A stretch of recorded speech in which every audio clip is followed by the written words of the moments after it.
each one of us, because we are on our personal journey, all of us have some reason to be here, and our ikigai can be different. It's not the same for each one. I hope all of you can see my screen. Just give me a heads up. Yes, ma'am. Perfect. So I just want you to know that all of you, whether you know or you don't, we are on a journey of understanding ourselves and discovering ourselves.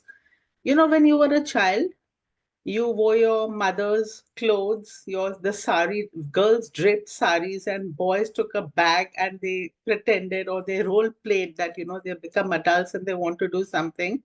Like, I want to be in the shoes of my father, and the girl thought she wants to be in the shoes of her mother. And slowly things started changing. When we are in grade 5, we have very unrealistic plans. Like, you see a policeman and you say, what an important, powerful man this is. I want to be him. So every time our goals in life keep changing. However, it is when we are in grade 9 and 10, we actually get realistic. We know where our strengths lie, we know what we want to do, and that's how we get into the whole thing of discovering ourselves. So this book is book where it's talking about, if you haven't read it, it would be a great idea after this session, whenever you get time, to get hold of this book and read it, because it's giving you it's basically a model or a concept which you need to apply. So the reason for being is, is there a reason to get up every morning? All of us have one reason to get up in the morning. For some, it could be to meet my best friend, to watch this movie, to get onto internet and find out something more, to study or whatever. So all of us are on some mission. However, at this stage of your life, I'm presuming I'm talking to students who are kind of looking at post graduation, looking at where they want to go. There is going to be this, these are the 4 areas in which each of us will be working. And I'm going to elaborate them a little, because I think the whole focus of our conversation today is going to be, what is the purpose of your life? Having said this, if I look at how we decide our careers, there are two things that we keep in mind. One is the internal check and parameters. I already spoke a little about it when I say that, in my childhood, or as I was growing up, and as I reached the 10th, or as I reached high school, you have some idea of what you want to do, and what determines that? Your interests, your passion, your aptitude, your personality. These are your internal checks. However, as you start growing, you start looking at what is available outside, what is the fad, what is earning us more money, who is doing what. We get impressed and influenced by others in our life. And we look at the pay packet, how can I influence the world and how can I impact the world? These are external. So this is one model which we can keep in mind, and it always begins from the internal to the external, right?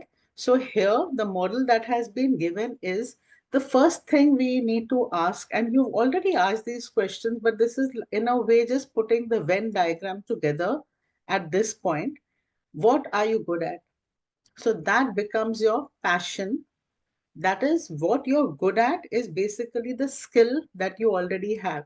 If you notice, some children love playing with mechanical toys, some love solving puzzles, some are very good with coding naturally. They haven't learned it nowhere in school, but they just know it. The moment they do it, they know it.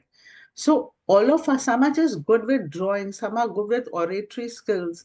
So all of us have something within us which we are naturally good at. We do it effortlessly. Then comes what you love. So you may be good at something, but then also converting it into something that you start loving. That's where the passion comes.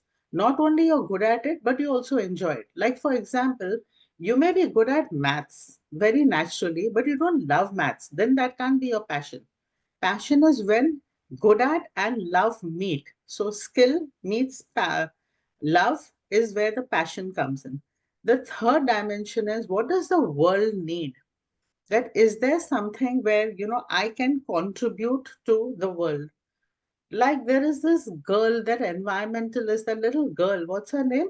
Greta, who talks about how she has a model to solve problems, that we are moving away from an eco-friendly world. We are creating a world which is full of it's we are moving towards disaster. Isn't that the need? Global warming, any changes that are happening, um, uh, finding answers to poverty or stuff like this. So there is something that the world needs. This can become a mission. Now, I'm not talking about great big things. It could be any little contribution that you can make to what the world needs at this time. Like when we are talking about everything is just a click away. The world needs technology, the world needs AI right now. Just not that, of course, the world needs a lot of things. So that is what the world needs. And then lastly is, what do you get paid for? If the world needs it and you're good at it, you love it, then you also need to get paid for it. So this becomes your profession, right? So this is how you need to look at it, that where do you start? The starting point is, I am excited about something because I love doing it. There's nothing that stops me from is the best form of doing that. So what are the things that these are the three things that you need to keep in mind: facing life challenges without letting stress and worry age you. One is, do not put your eggs in one basket. I would say that. Have more options, choose from the best. See, when it's like saying, this student said that I want to do my mechanical engineering from IIT, from the best IIT. So what he's done is, mechanical engineering is a big pool. IIT makes it smaller. The best IIT makes it even smaller. Now, do you realize that if you have such a way of looking at it, such a what do you say, in a funnel way, it becomes very difficult, because it's great you're challenging yourself, and that's great that you get in. Supposing you don't, where does that leave you? So you are going to be in the place which is best for you, but yes, you have to vie for the best. So creating more options, betting conservatively on certain areas, and taking little risks in those areas. If you've decided to do an MBA and you want to better your, up your marks or your grades or whatever, put in everything. Take the risk of going out there and, putting yourself there. That's great. However, it's also important, because here we are not talking about just getting in. It's about sustaining whatever you're doing. Get rid of the things that make you feel fragile. There are people or things in around your life which make you feel weak or demotivated, not good enough. That's not good. My personal philosophy is that education has to make you, has to strengthen your self-esteem, make you a better, feel good about yourself. But if the education system pulls you down because there's so much stress and pressure, that means you're not challenged to take it. That is something you have to either up your game, or you have to make peace with where you are. So using stress. So what can you do? How can you do this? So it's about, freeing that space. We are constantly worried because we are living in the future. We are living in the past thinking about, that, oh, this didn't go well. We are living in regret, or we are living in the future thinking, what if this doesn't go well? So this moment somewhere gets lost. So the state in which people are so involved in the activity that they're not able to see that experience as so enjoyable, and that costs them so much more. So knowing what and who and how to do something, it's your own. See, remember that, no, even my philosophy, my direction, my guidelines can do nothing to you. You may be inspired by something that may trigger a thought in you, and you may do something. Each one of us is very unique, distinct, and different. We do things differently. We have a very different purpose of life only. Nobody can benchmark it outside them. It has to be within. You will discover, as you start getting mindful about yourself, that you're taking a different way. So knowing how well you are doing is not only external, it is internal. Like for a student who has never opened up, has never spoken. I remember I was a very shy child, and then when I joined Masters, I was helping a team of people to handle drug addicts in Bombay. That was drug addiction was big then. I remember I was just given the mic and I was asked to address 500 people. I was totally shattered. I had never spoken. I was from a convent school, very scared of the nuns. And after that program got over, I think I done pretty well, though inside I was shivering. I was in a very bad place. So when I told that lady that you shouldn't have done this to me, sister, so she said, you didn't know your potential, but I did. I knew you would be able to do it. That was very scary. It's like actually putting a child in the water and saying, you can swim. So many times we don't know what we are capable of doing. And when, life offers you those little opportunities that you can talk, that, you can open up. I think that is a celebration for you. I don't know whether it's for the others because others may be used to talking and they are bold. They have, been very competent in whatever they've done. So take these little steps wherever you are. Give yourself that exposure, knowing where you're going and perceiving significant challenges, and that's what adds to your skills.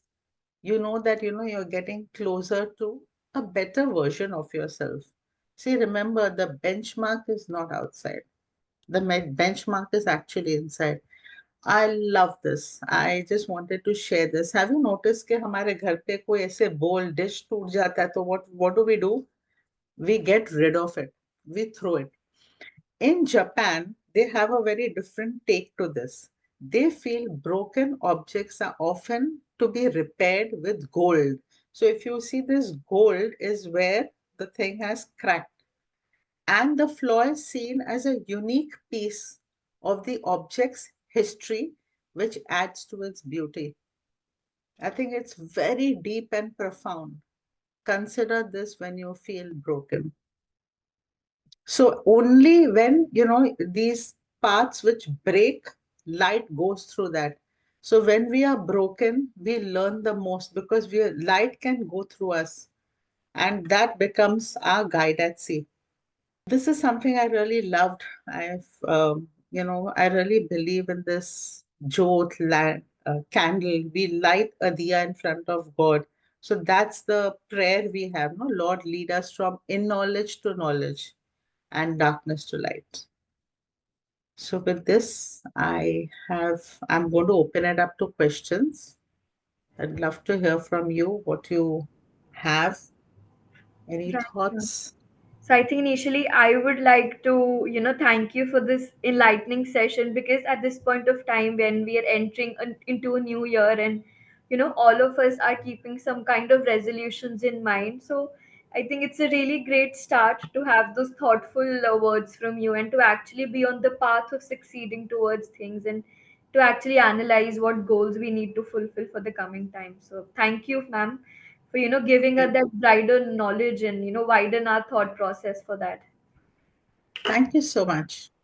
Right, so I was just going to the chat box. We do have some questions. Even somebody Sure. says that she has read this book that you were talking about. Right, so Pritish says, ma'am, Okay. you said that we shouldn't be thinking for that long. I do agree on that. Hmm. Yes, Wait, but let me ma'am, see. why does B schools ask us for our long-term goals?